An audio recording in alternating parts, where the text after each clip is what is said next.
বাতিলপন্থীদের অভ্যাস হক কথা বললে গ্রেফতার করে, হক কথা বললে মামলা করে, হক কথা বললে হুমকি আর ধমকি দেয়।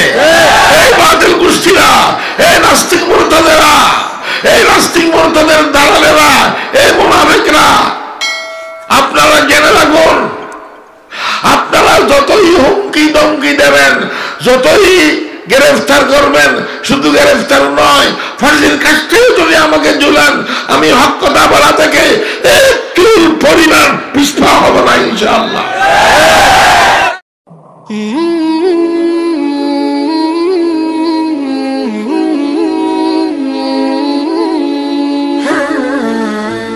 সম্মানিত এলাকাবাসী, পর্দার আড়ালে সম্মানিত মা ও বোনেরা, আইন শৃঙ্খলা বাহিনী, পুলিশ প্রশাসন, গোয়েন্দা সংস্থা, আমার প্রিয় সাংবাদিক ভাইয়েরা,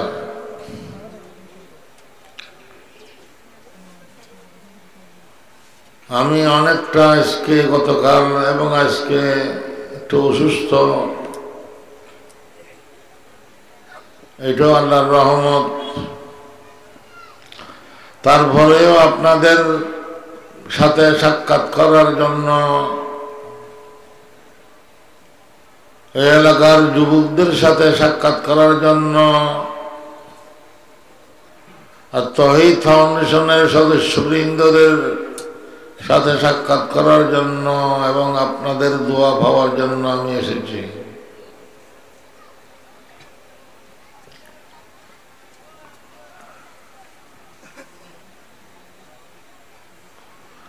দুইজন মুসলমান সাক্ষাৎ করলেও লাভ আছে, মুসাফাহা করলেও লাভ আছে। হাদিস শরীফে আছে, وقال رسول الله صلى الله عليه وسلم ما من مسلمين يلتقيان فيتسافحان إلا غفر لهما قبل أن يتفرقا।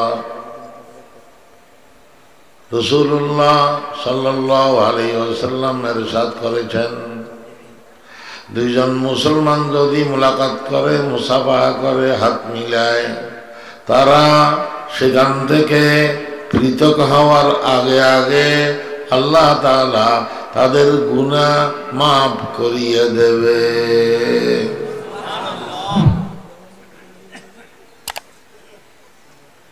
ও মুসলমানরা, কি আলোচনা করব?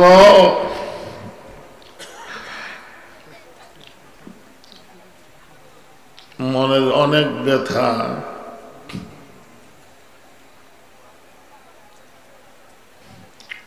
আমরা কোন যুগে এসে গেলাম।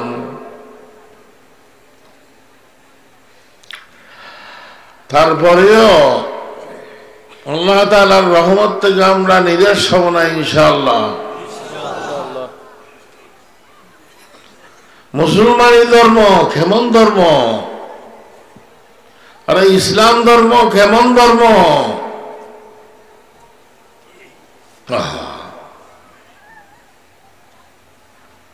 মুসলমানি ধর্ম এমন একটা ধর্ম যে ধর্মে লাভ ছাড়া ক্ষতি নেই।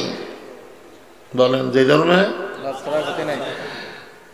মুসলমানি ধর্মের লাভ ক্ষতিও লাভ। বুখারী শরীফের হাদিস, وقال رسول الله صلى الله عليه وسلم ما من مصيبة تصيب المسلم إلا كفر الله بها عنه। কোন মুসলমানের যদি বিপদ হয়, মুসিবতের শিকার হয়, ব্যবসায় লস হয়ে গেছে, কৃষিকাজে লস হয়ে গেছে, ছেলে মেয়ে মারা গেছে, নিজে অসুস্থ হয়ে গেছে,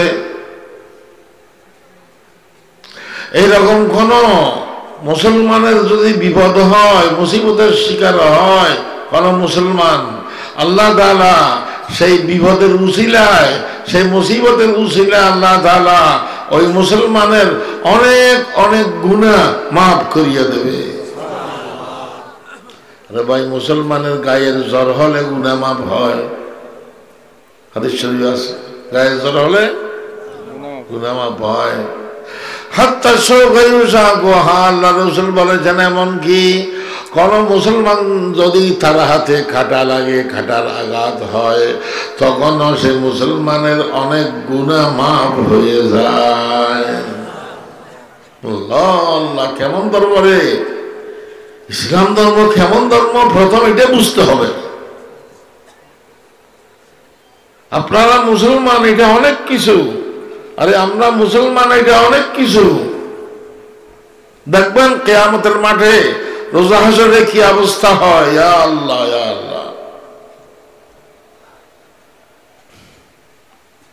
বুখারী শরীফের হাদিস, وقال رسول الله صلى الله عليه وسلم قال الله تعالى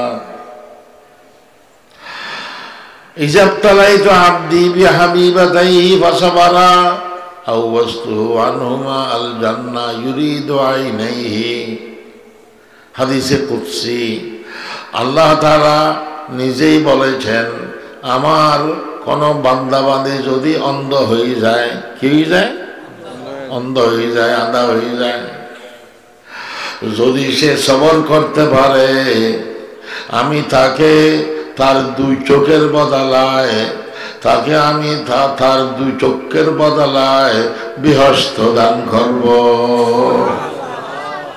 ও মুসলমানরা, দুই চোখ কেন, 2000 চোখ কেন, 2 লক্ষ চোখ কেন, 2 কোটি চোখের বদলায় যদি আল্লাহ তাআলা আমাদেরকে বিহস্ত দান করে, আমাদেরকে ক্ষতি হবে না লাভ হবে?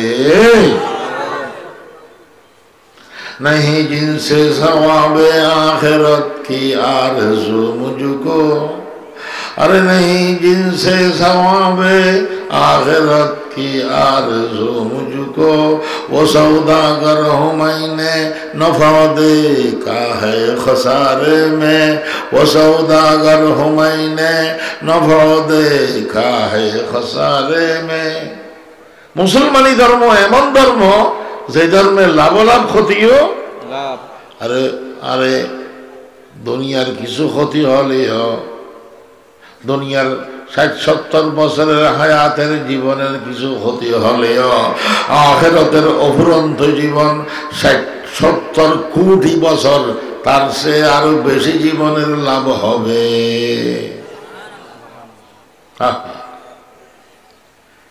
যে মুসলমানি ধর্মের ঐতিহ্য, খুশুসিয়ত, এগুলো দেখবেন কিয়ামতের মাঠে ইনশাআল্লাহ।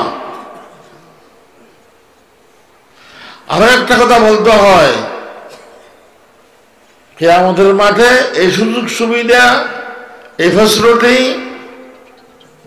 কেবল কাদের জন্য? মুসলমানদের জন্য।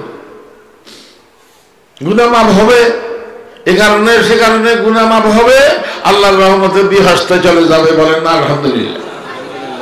এই ফ্যাসিলিটি, এই সুযোগ সুবিধা কাদের জন্য? কেবল মুসলমানদের জন্য। যারা বিজাতি আছে, কাফের আছে, বেঈমান আছে, নাস্তিক মুরতাদ আছে, ইহুদি খ্রিস্টান আছে, হিন্দু বৌদ্ধ আছে, চাকমা আছে, তাদের জন্য যদি তারা সেই অবস্থায় মারা যায়, তাদের জন্য আখিরাতে রোজা হাসরে কোন সুযোগ সুবিধা নাই। নাই, বাস্তব কথা বলতেছি, কোরআন হাদিস থেকে। তাদের জন্য আখিরাতে কোনো সুযোগ সুবিধা নাই, কোনো ফ্যাসিলিটি নাই। তাদের জন্য আখিরাতে কেবল একটা জিনিস আছে, একটাই মাত্র জিনিস আছে, সেটা হলো জাহান্নামের আগুনের আযাব। বলেন না নাউযুবিল্লাহ। বুখারী শরীফের হাদিস, قال رسول الله صلى الله عليه وسلم لا يدخل الجنة إلا نفس مسلمة। আল্লাহর নবীর পরিষ্কার ঘোষণা, বিহস্তে মুসলমান ছাড়া আর অন্য কোন জাতি বিহস্তে যেতে পারবে না, জান্নাতে যেতে পারবে না। জান্নাতে না গেলে কোথায় যাবে বলেন? জাহান্নামে। জায়গা তো দুইটা, ফারিকুন ফিল জান্নাতি ওয়া ফারিকুন ফিস সাঈর। ও ভাই, কোনো মতে মুসলমান হয়ে মরেন, কিছু গুনাহ হয়ে গেলেও শয়তানের দুগার কারণে কিছু গুনাহ মুসলমানদের হয়ে গেলেও আল্লাহ তাআলা এই বাহানা সে বাহানা করিয়া, এই উসিলা সেই উসিলার মাধ্যমে ওই গুনাহ মাফ করিয়া আল্লাহ তাআলা দয়া করিয়া সোজা নিয়ে যাবে কোথায়? বেহেশতে। এই সুযোগের অপেক্ষায় থাকেন, এই সুযোগের কি অপেক্ষায় থাকেন। এই সুযোগ মুসলমান ছাড়া আর অন্য কোন জাতির জন্য নাই।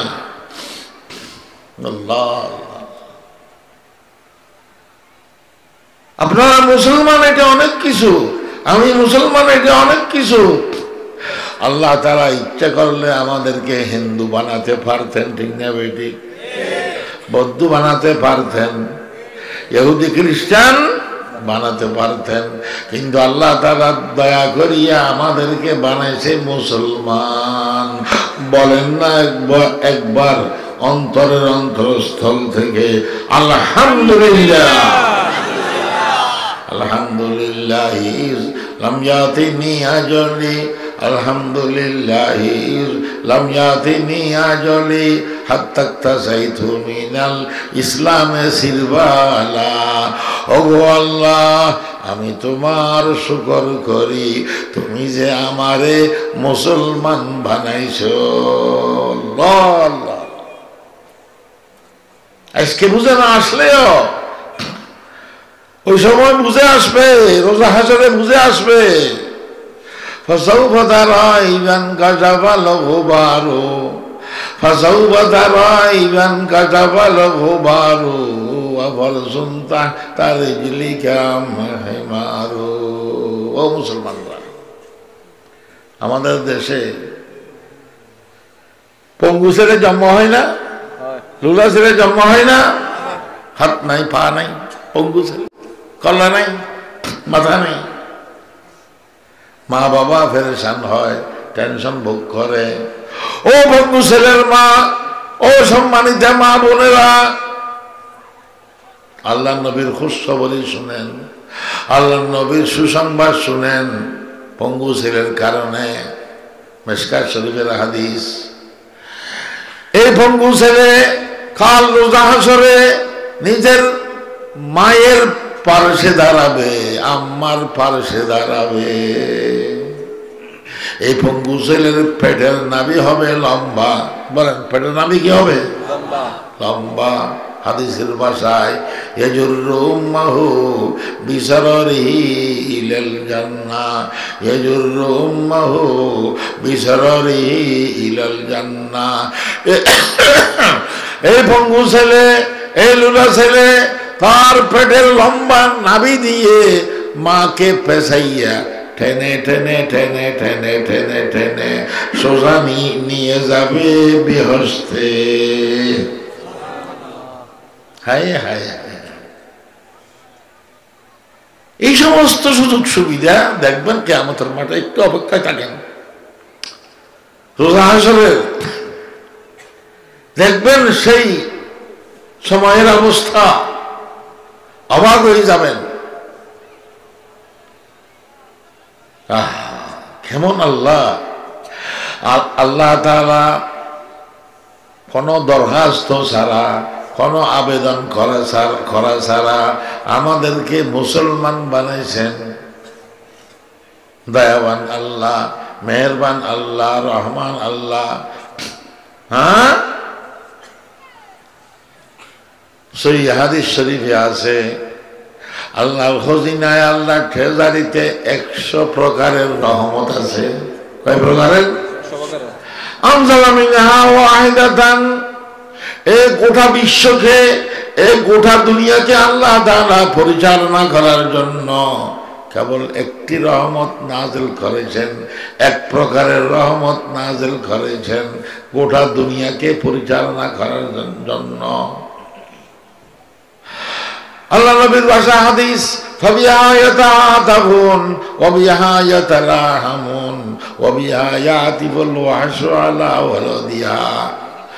খুব খেয়াল করিয়েন, হাদিস কোরআনের তরজমা অর্থ। আল্লাহ রাসূল বলেছেন, মাজিকে দয়া করে না, করে কিনা করে, এটা ওই একটি রহমতের অংশ। পিতা পুত্রকে দয়া করে, এটা ওই একটি রহমতের অংশ। বড় ভাই ছোট বোনকে দয়া করে, এটা ওই একটি রহমতের কি অংশ।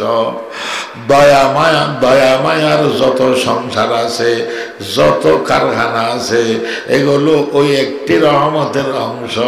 ফাবিহা ইয়াতাআতাবুন ওয়া বিহা ইয়াতারাহামুন ওয়া বিহা ইয়াতিবুল ওয়াহশু আলা ওয়ালাদিহা। খেয়াল করবেন, মুরগি দানাটা নিয়ে নিজে খায় না, ভাতের দানা চলের দানা নিয়ে মুরগি ঠোঁটে নিজে খায় না, নিজের বাচ্চাকে খাওয়ায়। ঠিক না ঠিক বলেন না? এই দানাটা নিয়ে খাওয়ায়, নিজের বাচ্চাকে খাওয়ায়, দয়া করে, এটাও একটি রহমতের অংশ। وبها يعطف الوحش على ولدها। হুজুর, এই একটি রহমত দিয়ে, এক প্রকার রহমত দিয়ে গোটা বিশ্বকে আল্লাহ তাআলা পরিচালনা করতেছেন, বাকি 99টি রহমত কোন দিনের জন্য? আল্লাহ রাসূল বলেছেন, বাকি 99টি রহমত কিয়ামতের মাঠে আল্লাহ তাআলা একসাথে ছেড়ে দেবেন। ওরে কিয়ামতের মাঠ রহমতের সাগর হয়ে যাবে, রহমতের সমুদ্র হয়ে যাবে। একটু অপেক্ষা করেন, দেখবেন সচক্ষে ইনশাআল্লাহ তাআলা। একটি রহমতের যদি এই অবস্থা হয়, 99টি রহমত যদি একসাথে আল্লাহ তাআলা ছেড়ে দেয় কিয়ামতের মাঠে, তখন কি অবস্থা হবে? কিয়ামতের মাঠ তো রহমতের সাগর হয়ে যাবে। সেজন্য আমি বলবো, যারা খাঁটি মুসলমান হয়ে কিয়ামতের মাঠে উঠবে, যারা খাঁটি আল্লাহর বান্দা হয়ে কিয়ামতের মাঠে উঠবে, যারা খাঁটি নবীর উম্মত হয়ে কিয়ামতের মাঠে উঠবে, ইনশাআল্লাহ তারা সকলে আল্লাহর রহমতে বিহস্তে যাবে। আল্লাহ আল্লাহ আল্লাহ। কেমন ইসলাম, কেমন মুসলমানি! আমি আজকে আয়াত যেটা পড়েছি সূরা মাইদা থেকে, আলোচ্য বিষয় হলো ইসলাম। হিজরি সন 10, আরফার মাঠে, আরফার দিন, জুমার দিন বাদে আসর, এই আয়াত আল্লাহ তাআলা রাসূলুল্লাহ সাল্লাল্লাহু আলাইহি ওয়াসাল্লামের উপর নাযিল করেছেন। বিশাল খুশির সংবাদ এই আয়াতে। আল্লাহ তাআলা বলেছেন, ও আমার নবীর উম্মতেরা, আমি আজকে আপনাদের জন্য আপনাদের দিনকে, ইসলামকে স্বয়ং সম্পূর্ণ করে দিলাম। ইসলাম ধর্ম স্বয়ং সম্পূর্ণ ধর্ম। সব কিছু ইসলাম ধর্মে আছে, আছে কি না? ইসলাম ধর্মে দোয়া মুনাজাত আছে, নামাজ রোজা আছে, হজ যাকাত আছে, জিকির আজকার আছে। আবার ইসলাম ধর্মে সমাজ ব্যবস্থাও আছে, সমাজ বিজ্ঞানও আছে। ইসলাম ধর্মে শিক্ষা ব্যবস্থাও আছে, শিক্ষানীতিও আছে। ইসলাম ধর্মে অর্থনীতি ব্যবস্থাও আছে, ইসলাম ধর্মে রাজনীতিও আছে, ইসলাম ধর্মে রাষ্ট্র পরিচালনার পদ্ধতিও আছে, ইসলাম ধর্মে জিহাদও আছে। ঠিক না বেটি? সবকিছু সমন্বয় ইসলাম। আল্লাহ রাসূল এবং সাহাবায়ে কেরাম সবকিছু করেছেন। এগুলো সবকিছুর সমন্বয় ইসলাম। আল-ইয়াওমা আকমালতু লাকুম দীনাকুম ওয়া আতমামতু আলাইকুম নি'মাতি। আল্লাহ তাআলা বলেছেন, আমি আমার নেয়ামতকে আপনাদের উপর পরিপূর্ণ করে দিলাম। ওয়া রাদিতু লাকুমুল ইসলাম দীনা, আর আপনাদের জন্য আমি ধর্ম হিসাবে ইসলামকে গ্রহণ করে নিলাম। ইসলামের উপর রাজি হয়ে গেলাম। আরে সত্য কথা বলবো, সত্য ধর্ম শুধুমাত্র ইসলাম, ঠিক না ঠিক বলেন? বাস্তব ধর্ম শুধুমাত্র ইসলাম, হক ধর্ম শুধুমাত্র ইসলাম, আল্লাহ তাআলার মনোনীত ধর্ম শুধুমাত্র কি? ইসলাম। ওয়ারাদিতু লাকুমুল ইসলাম দীনা ইন্নাদ দীনা ইনদাল্লাহিল ইসলাম। আমি আলোচনা বেশি দীর্ঘায়ু করব না, দুঃখজনক ভাবে বলতে হয়, মনের ব্যথা নিয়ে বলতে হয়, বলবো 100 বার বলবো।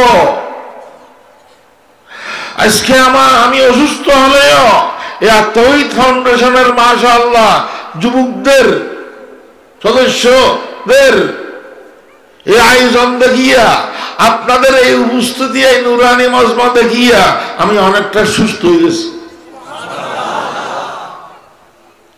এইরকম যুবকের দরকার। ও যুবকেরা,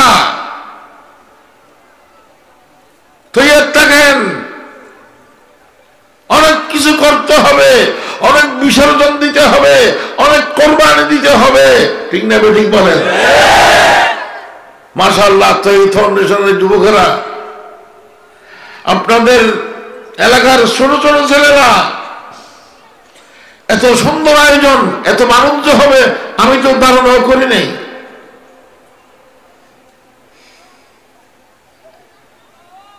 এগুলো অত্যন্ত খুশির বিষয়, কিন্তু দুঃখজনক ভাবে আরো কিছু কথা বলতে হয় যে ইসলাম আমাদের ধর্ম, যে ইসলামে কেবলমাত্র আল্লাহ তাআলার মনোনীত ধর্ম। এই ইসলামকে নির্মূল করার জন্য, এই ইসলামকে উৎখাত করার জন্য কিছু নাস্তিক মুরতাদেরা, কিছু কুচক্রী মহল, ইহুদি খ্রিস্টানের দালালেরা উঠে পড়ে লেগেছে।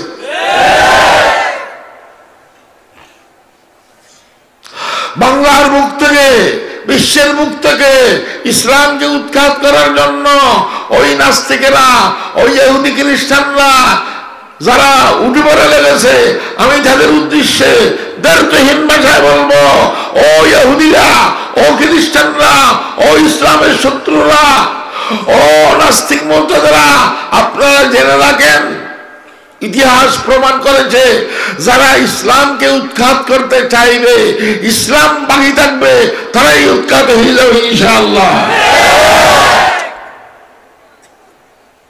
ইতিহাস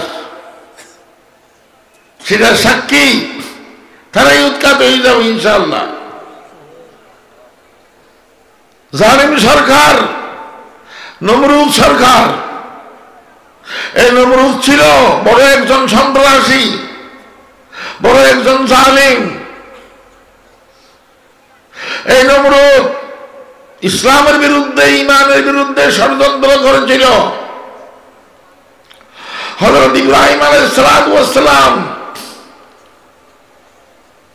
যখন ইসলামের দাওয়াত দিলেন, ঈমানের দাওয়াত দিলেন, লা ইলাহা ইল্লাল্লাহ মুহাম্মাদুর রাসূলুল্লাহ দাওয়াত দিলেন, তখন ইব্রাহিম খলিলের সাথে শত্রুতা আরম্ভ করেছে নমরুদ। নমরুদ নিজের সন্ত্রাসী বাহিনীকে নিয়ে পরামর্শ করিয়া একটা বিশাল আগুনের কুণ্ডল বানিয়েছে। কি বানিয়েছে? ওই আগুনের কুণ্ডলে ইব্রাহিম আলাইহিস সালামকে নিক্ষেপ করবে। কোরআনের ভাষা, ক্বালু বুনু লাহু বুনিয়ানান ফালকুহু ফিল জাহিম ফারাদু বিহি কাইদান ফাজআলনাহুমুল আসফালিন। আল্লাহ তাআলা বলেছেন তারা ইব্রাহিম আলাইহিস সালামকে ওই আগুনের কুণ্ডলে নিক্ষেপ করার খেয়াল করেছে, বরং আগুনের কুণ্ডলে লাশটা নিক্ষেপ করে ফেলেছে। আল্লাহ তাআলা বলেছেন তারা অনেক ষড়যন্ত্র করেছে আমার ইব্রাহিম খলিলের বিরুদ্ধে, কিন্তু আমি আল্লাহ তাদের সমস্ত ষড়যন্ত্র নস্যাৎ করে দিয়েছি। ফারাদু বিহি কাইদান ফাজআলনাহুমুল আসফালিন, নস্যাৎ করে দিয়েছে। হাত পা বেঁধে যখন এই জালিম নমরুদ ইব্রাহিম আলাইহিস সালামকে আগুনের কুণ্ডলে নিক্ষেপ করলো, আর সোয়ালা আল্লাহ ডাক দিয়ে বললেন আগুনকে, কুলনা ইয়া নার কুনি বারদাও ওয়া সালামান আলা ইব্রাহিম, কুলনা ইয়া নার কুনি বারদাও ওয়া সালামান আলা ইব্রাহিম। হে আগুন, সাবধান সাবধান, আমার ইব্রাহিম খলিলের জন্য এই আগুন তুমি শান্তির বাগান হয়ে যাও। আল্লাহর হুকুমে, আল্লাহর নির্দেশে সেই আগুন শান্তির বাগান হয়ে গেছে। মুফতি শফি সাহেব রহমতুল্লাহ আলাইহি করাচি পাকিস্তানের মুআরিফুল কোরআনে লিখেছেন, এক হাদিসে এক রিওয়ায়াতে আসছে ইব্রাহিম আলাইহিস সালাতু ওয়াস সালাম আগুনের কুণ্ডলের ভিতরে 7 দিন ছিলেন। কয়দিন? 7 দিন ছিলেন। ইয়া আল্লাহ, 7 দিন পর ইব্রাহিম আলাইহিস সালাতু ওয়াস সালাম ওই আগুনের কুণ্ডল থেকে পায়ে হেঁটে বের হয়ে চলে আসছে, পায়ে হেঁটে বের হয়ে চলে আসছে। এলাকাবাসীরা অবাক, হুজুর আমরা মনে করেছিলাম আপনি জলে পুড়ে ছাইয়ে গেছেন, এখন তো দেখতেছি আপনার একটা পশমও জলে নাই। কিরকম ছিলেন ওই 7 দিন, একটু কারগুজারি শুনান না। তখন ইব্রাহিম আলাইহিস সালাতু ওয়াস সালাম আবেগপূর্ণ ভাষায় বলেছেন, ও এলাকাবাসীরা কি বলবো কি বলবো, আমার আল্লাহ মেহেরবান, আমার আল্লাহ দয়াবান, আমার আল্লাহ রহমান। আমাকে আল্লাহ তাআলা এই আগুনের ভিতরে অনেক দয়া করেছে, দয়া করেছে। আমি যে 7 দিন এই আগুনের কুণ্ডলে ছিলাম, ওই 7 দিন যে আরাম আর শান্তি পেয়েছি, আমার পুরো জীবনে সেরকম শান্তি আর দেখি নাই। রাখে আল্লাহ, রাখে আল্লাহ, আল্লাহ আল্লাহ। ইব্রাহিম আলাইহিস সালামের কিচ্ছু হলো না। পরে কিন্তু এই নমরুদকে আল্লাহ তাআলা ধ্বংস করেছেন। এই নমরুদকে কে ধ্বংস করেছেন? কি নমরুদের শক্তি বড় না আল্লাহর শক্তি বড়? আল্লাহর শক্তি বড়। নমরুদকে আবার আল্লাহ তাআলা ধ্বংস করার জন্য তোফ কামান ব্যবহার করেন নাই, এলএমজি ব্যবহার করেন নাই, মেশিন গান ব্যবহার করেন নাই, কেরোসিন কূপ ব্যবহার করেন নাই, হ্যান্ড বোমা ব্যবহার করেন নাই, বরং এই জালিম নমরুদকে আল্লাহ তাআলা ধ্বংস করেছেন একটা মশা দিয়ে। কি দিয়ে? ও আল্লাহ, লম্বা ঘটনা আছে। একটা মশা দিয়ে কি করেছেন? ধ্বংস করেছেন। सोए खस मैं के तीरंदा खता, सोए खस मैं के तीरंदा खता, पश्चाए का रस के भायत सा खता। ফিরআউন ইসলামের বিরুদ্ধে ষড়যন্ত্র করেছিল, মুসা আলাইহিস সালাতু ওয়াস সালাম এর সাথে অনেক শত্রুতা করেছে। ইসলামকে, ঈমানকে ধ্বংস করার জন্য ফিরআউন, কিন্তু ইসলাম বাকি আছে, ঈমান বাকি আছে। ফিরআউন ধ্বংস হয়ে গেছে, ঠিক না বেটি? লোহিত সাগরে আল্লাহ তাআলা ফিরআউনকে ডুবাইয়া মারছেন। فغشيهم من اليم فغشيهم من اليم ما غشيهم وأضل فرعون قومه وما هدى وأضل فرعون قومه وما هدى। এসব কাহিনী শুনতে মজা লাগবে, কিন্তু বলার কোনো সময় নাই। আমার স্বাস্থ্য অনেকটা দুর্বল হয়ে গেছে আমি। আবু জাহেল আবু লাহাব ইসলামকে ধ্বংস করার জন্য নানা প্রকারের চেষ্টা করেছে, ঠিক না বেটি? আবু জাহেল বিশ্বের সেরা সন্ত্রাসী। ফেরাউন থেকেও দুইটা ভাগে মাইলেন মা, ইতিহাস বলার সময় নাই। আবু জাহেলের দুষ্টামি ফেরাউন থেকেও দুইটা কি আগে। রাত্র দিন বসে বসে আমাদের প্রিয় নবীকে গালিগালাজ করত কে? গালমন্দ করত কে? আবু জাহেল। রাত্র দিন ও কেমন শত্রুতা করেছে। মুসলিম শরীফের হাদিস, একদিন রাসূলুল্লাহ সাল্লাল্লাহু আলাইহি সাল্লাম বাইতুল্লাহকে সামনে নিয়ে, কাবা শরীফকে সামনে নিয়ে নামাজ পড়তেছিলেন মক্কা শরীফে। তখন হুকুমত আর রাজত্ব ছিল আবু রাজি আছেন নি? কোন দুষ্কর নেই। খনে কসে নকর দায়েম খসেরা নকুস্তায়েম জুরমা মাহামি কে আশকে নামে তু গস্তায়েম। এই আবু জাহেল বিশ্বের সবচেয়ে বড় সন্ত্রাসী। আমরা সন্ত্রাসী নই, ওলামায়ে কেরাম সন্ত্রাসী নয়, তাওহীদি জনতা সন্ত্রাসী নয়। সন্ত্রাসী হলো আবু জাহেলের দালালেরা। কি ঘটনা বলবো? আবু জাহেলের যুগে যখন রাজত্ব আবু জাহেলের ছিল মক্কা শরীফে, সুমাইয়া রাদিয়াল্লাহু তাআলা আনহা, সুমাইয়া একজন মহিলা সাহাবী, কোনো অপরাধ করে নাই, কোনো দোষ করে নাই, কেবল কলেমা পড়িয়া মুসলমান হয়ে গেছে। এই কলেমা পড়িয়া কি মুসলমান হয়ে গেছে।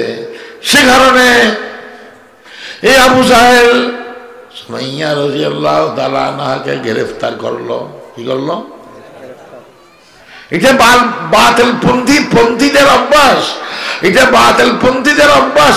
হক কথা বললে গ্রেফতার করে, হক কথা বললে মামলা করে, হক কথা বললে হুমকি আর ধমকি দেয়। এই বাতিল গোষ্ঠীরা, এই নাস্তিক মুরতাদেরা, এই নাস্তিক মুরতাদের দালালেরা, এই মুনাফিকরা, আপনারা জেনে রাখুন, আপনারা যতই হুমকি ধমকি দেবেন, যতই গ্রেফতার করবেন, শুধু গ্রেফতার নয়, ফাঁসির কাষ্ঠেও যদি আমাকে ঝুলান, আমি হক কথা বলা থেকে একটু পরিমাণ পিছপা হব না ইনশাআল্লাহ।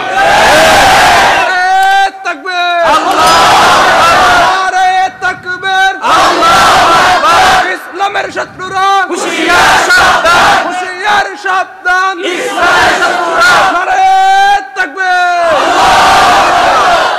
আপনারা আমাদের সাথে আসেননি? হক কথা বলতে হবে, এমনিও মরতে হবে ভাই, এমনিও মরতে হবে। একটু শহীদ হয়ে মরতে পারলে, শাহাদাত বরণ করতে পারলে খারাপ হবে না ভালো হবে? আমার একটা কবিতা, একদিন মরনা হ্যায় জব ফের লড়কে কেউ মরতে নেই, একদিন মরনা হ্যায় জব ফের লড়কে কেউ মরতে নেই, নৌজওয়ানো কেউ শাহাদত কা মজা লেতে নেই। শহীদি মত বেশি মজার জিনিস, মজার জিনিস।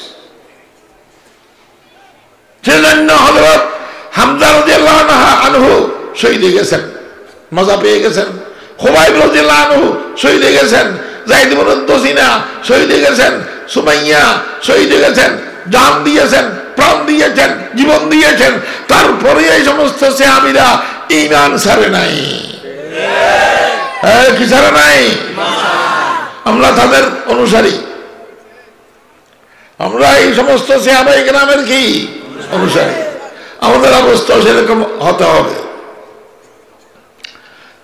কম বক্তব্য আবু জাহেল সুমাইয়া রাদিয়াল্লাহু আনহাকে গ্রেফতার করিয়া আগাগোড়া উলঙ্গ করে ফেলেছে, ল্যাংটা করে ফেলেছে।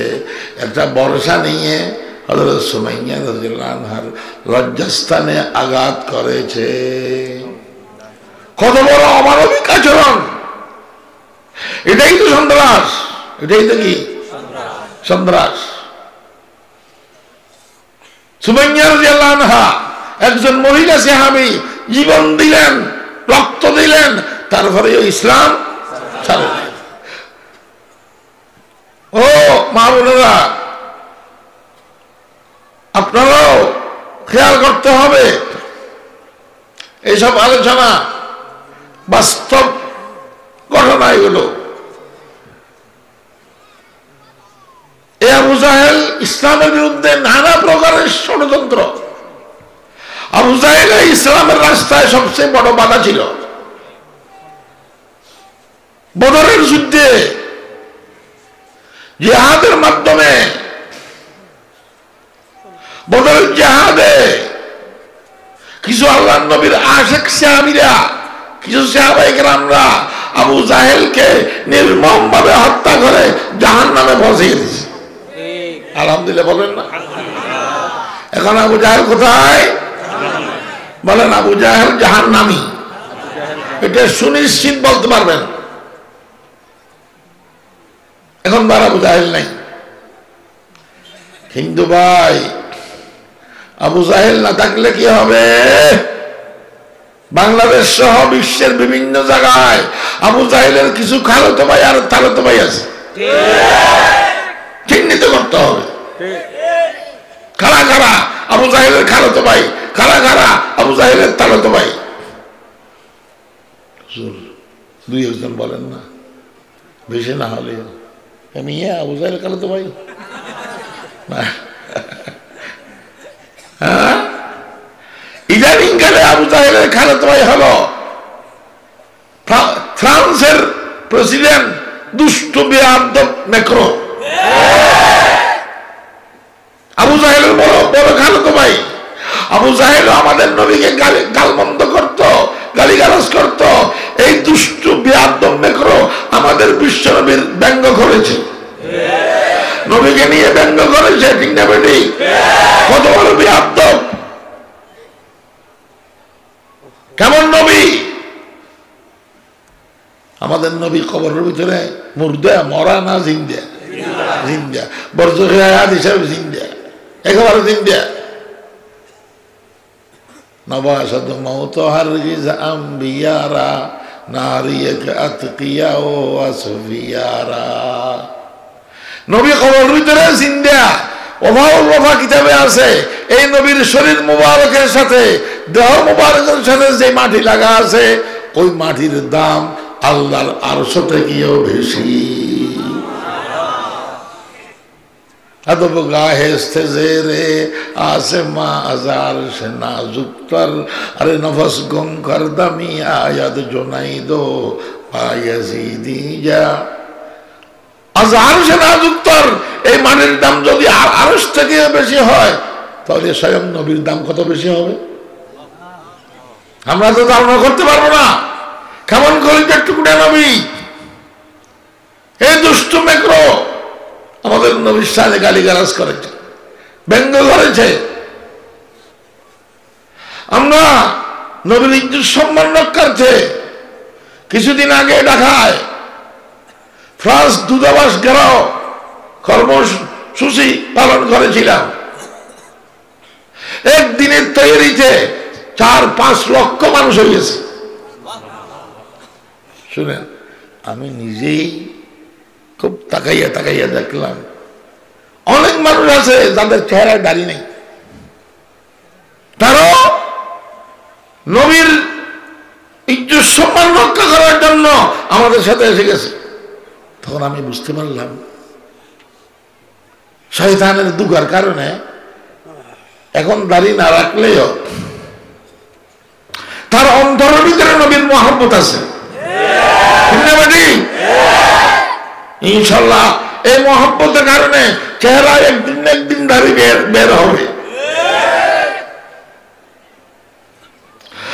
সেই ঘেরাও কর্মসূচিতে আমি পরিষ্কার ভাষায়, দ্ব্যর্থহীন ভাষায় বলে আসছি, যতক্ষণ পর্যন্ত বিহাদ্দম মেক্রো 250 কোটি মুসলমানদের কাছে ক্ষমা চাইবে না, ততক্ষণ ফ্রান্সের দূতাবাস বাংলাদেশে থাকতে পারে না।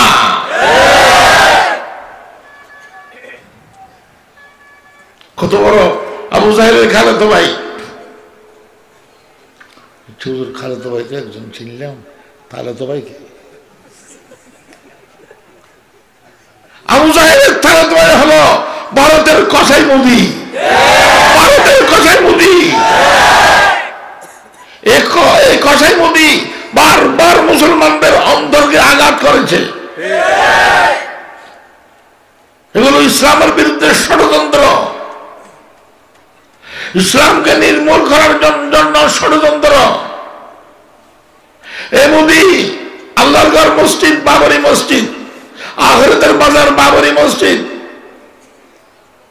বেহেশতের বাগান বাবরি মসজিদ, এই বাবরি মসজিদকে ভাঙিয়া মন্দির করে ফেলেছে, রাম মন্দির। মসজিদ আল্লাহর ঘর, মন্দির মূর্তির ঘর। কোনটা করবেন? কি আল্লাহর ঘর করবেন না মূর্তির ঘর করবেন? হ্যাঁ, মসজিদে ফেরেশতারা থাকে, মন্দিরে শয়তানরা থাকে।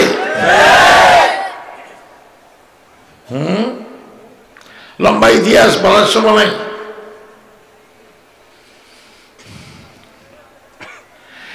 এই কসাই মোদি মুসলমানদের অন্তরকে চরম ভাবে আঘাত করেছে। এই মসজিদকে মন্দির করিয়া, মসজিদ আল্লাহর ঘর, মসজিদ আল্লাহর ঘর, মন্দির কার ঘর? মূর্তির ঘর। মসজিদে ফেরেশতা থাকে, মন্দিরে কি ভাই আল্লাহ বড় না মূর্তি বড়? আরে কোন তুলনা হতে পারে? কোথায় আল্লাহ, কোথায় মূর্তি?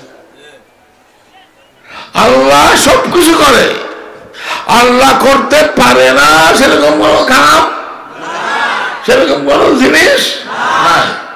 কিন্তু মূর্তি কিছুই করতে পারে না।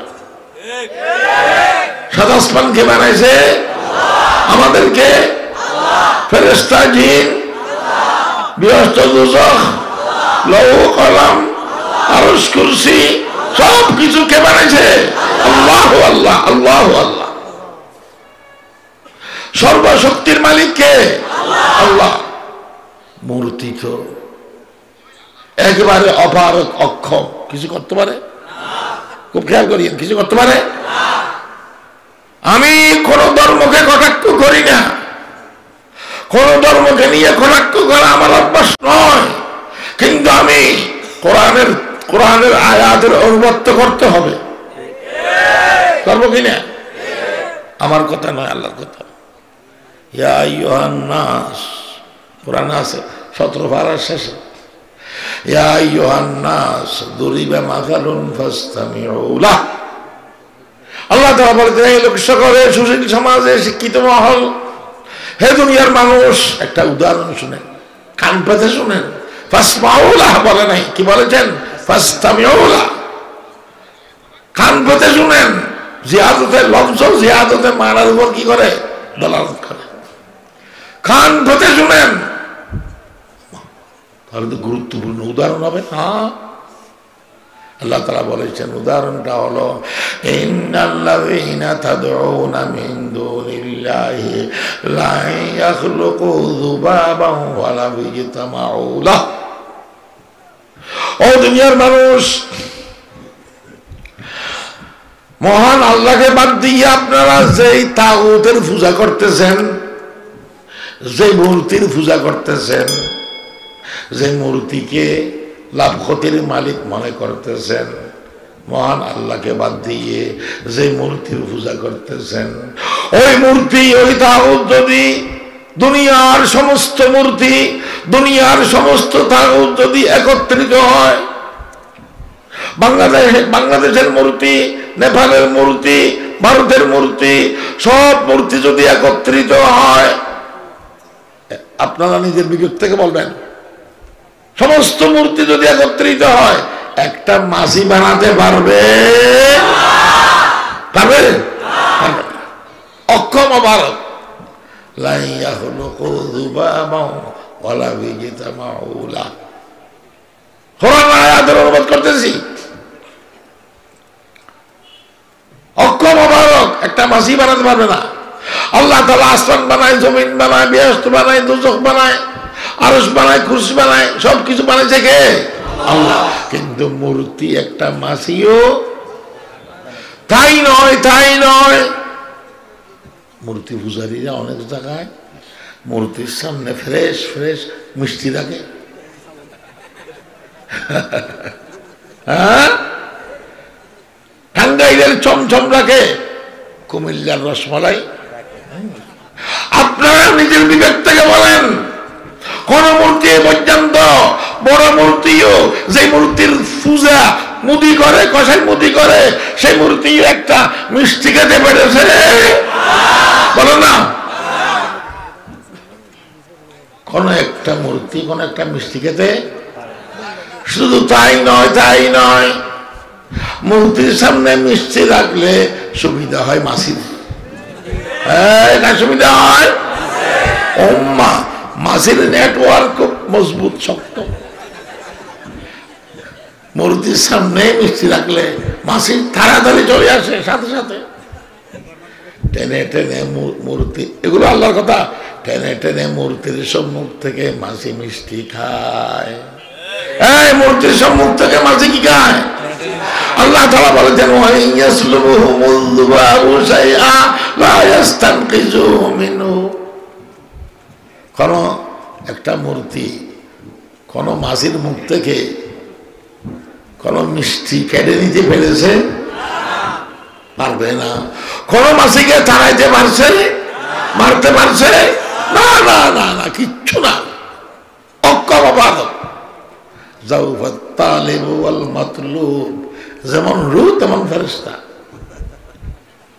হ্যাঁ, উদ্দেশ্য কি? আল্লাহ তাআলার খুব খেয়াল করিয়েন। আল্লাহ তাআলার উদ্দেশ্য এই দুনিয়ার মানুষ, যে আল্লাহ সবকিছু বানাতে পারে, যে আল্লাহ সবকিছু করতে পারে, সর্বশক্তির মালিক, আসমান জমিনের সৃষ্টিকর্তা, ৮০,০০০ মাখলুকের সৃষ্টিকর্তা যে আল্লাহ, সে আল্লাহকে বাদ দিয়ে ওই মূর্তির পূজা কেন করতেছেন? ওই তাগুতের পূজা কেন করতেছেন? ওই মূর্তির পূজা কেন করতেছেন? যে মূর্তি কিছু করতে পারে না, যে মূর্তি কিছুই করতে পারে না, মাছি বানাতে পারে না। আরে মাছি তাড়াতেও পারে না। ১৭ পারার লাস্ট থেকে এই আয়াত আমি পড়িয়ে শুনালাম, বলবো এই সমস্ত কথা। রিমান্ডে আমাকে চার্জ করা হয়েছে যে আপনি এরকম এরকম ওয়াজ করেন। আমি কি করি? আমি তো কোনো ধর্মের বিরুদ্ধে আলোচনা করবো না। কেন কোনো ধর্মের নাম নিয়েছি আমি? এই কোন গোয়েন্দা থাকলে আমার কথা ফুরে পৌঁছিয়ে দেবেন, মেসেজ ফুরে পৌঁছিয়ে দেবেন। কিছু বলবেন, কিছু বলবেন না, সেরকম করলে খবর আছে। পুরা মেসেজ আমার পৌঁছিয়ে দেন। আমি কোন ধর্মের নাম বলি নাই। আমি শুধু কোরআনের আয়াতের তর্জমা করতেছি, যে কোরআন আল্লাহ তাআলা আমাদের উপর নাযিল করেছেন, ওই কোরআনের আয়াতের তর্জমা করতে পারবো না? হ্যাঁ, পারবো কি না?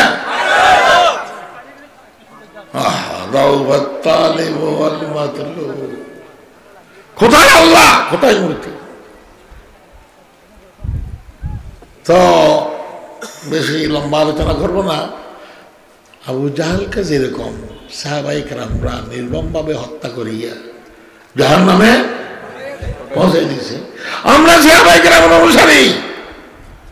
আবু জাহেলের যারা খালতো ভাই আর তালতো ভাই আছে, নাস্তিক মুরতাদরা, ইহুদি খ্রিস্টানরা, মনে রাখবেন আবু জাহেলকে যেরকম আমাদের পূর্বসূরীরা নির্মমভাবে হত্যা করিয়ে জাহান্নামে পৌঁছে দিয়েছেন, আমরা আবু জাহেলের খালতো ভাই আর তালতো ভাই এই যারা আছে তাদের এই দেশের জমিনে কবর রচনা করবো ইনশাআল্লাহ।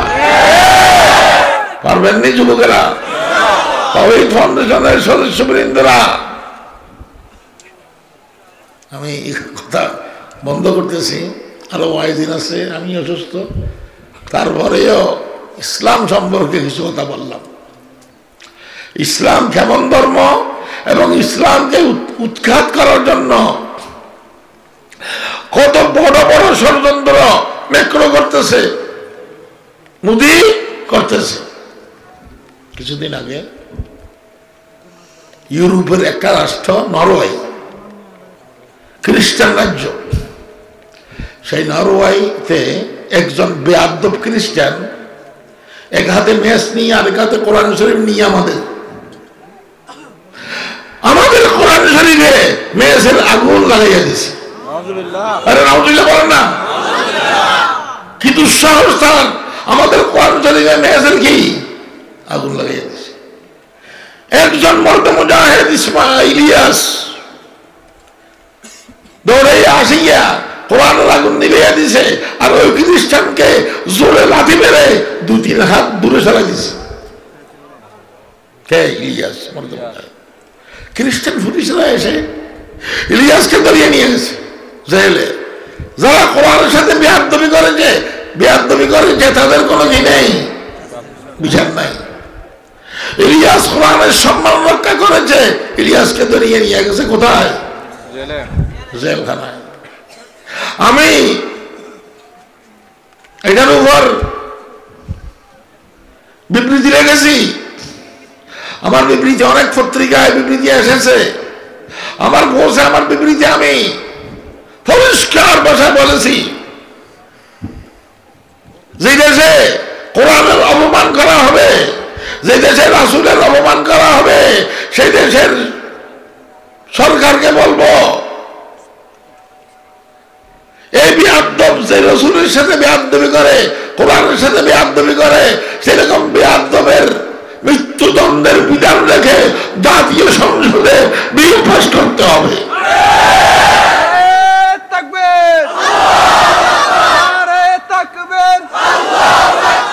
ইসলামের শত্রুরা বিশ্বনবীর শত্রুরা বিশ্বনবীর অপমান সইব না। ওদের উদ্দেশ্যে আমি পরিষ্কার ভাষা বলবো, ওই নাস্তিক মুরতাদরা, নবীর শত্রুরা, আমার কলিজার টুকরা নবীর এক ফোঁটা ঘাম যেখানে ঝরবে, নবীর কোটি কোটি আশিকানে মুস্তাফারা সেখানে নিজের কলিজার তাজা রক্ত বাঁচাবে। সহজ না, ছাড় দেব না। তো আমি লিখেছি তাদের মৃত্যুদণ্ডের বিধান রেখে জাতীয় সংসদে কি করতে হবে? বিল পাস করতে হবে, আইন পাস করতে হবে। এটা বাংলাদেশ সরকারের কাছে আমার দাবি। এবং ইলিয়াসের উদ্দেশ্যে লেগেছি, ও ইলিয়াস ভয় নাই, আপনি কোরআনের ইজ্জত সম্মান রক্ষা করতে গিয়ে আপনাকে গ্রেফতার করেছে, ধরিয়ে নিয়ে গেছে, সমস্যা নাই। আপনাকে যদি ফাঁসির কাস্টেও ঝুলায় তখনও সমস্যা নাই, কারণ জান্নাত বেহেশত আপনার অপেক্ষায় আছে। এরকম কাজ করতে পারলে, 2-1 ফোঁটা রক্ত ঝরাতে পারলেই বেহেশত। বুঝলেন কথা? শহীদের জন্য বেহেশত ওয়াজিব। খায়ের, আমি কথা বললে অনেক কথা আছে, আমি খুব খুশি হলাম। আর তৌহিদ ফাউন্ডেশন ছাড়িয়া মুরাদাবাদের এই কর্মকাণ্ড দেখিয়া সদস্যদের এই দ্বীনি জজবা, ইসলামের প্রতি এরকম আগ্রহ দেখিয়া খুব খুশি হলাম। তারা আপনাদের এলাকার ছোট ছোট ছেলে, তারা খুব সুন্দর আয়োজন করেছে, ব্যবস্থাপনা করেছে। আপনারা তৌহিদ ফাউন্ডেশনের পাশে দাঁড়ান, আর তৌহিদ ফাউন্ডেশনের পক্ষে থাকুন, আর তৌহিদ ফাউন্ডেশনের সাহায্য করার জন্য যে কোনো উপায়ে যা যা করার দরকার আপনারা করবেন। এই ফাউন্ডেশন খুব ভালো, এই ফাউন্ডেশনের সদস্যরা খুব মাশাআল্লাহ দ্বীনকে ভালোবাসে, ইসলামকে ভালোবাসে। আপনারাও দ্বীনকে ভালোবাসবেন, ইসলামকে ভালোবাসবেন। এই সদস্যদের পাশে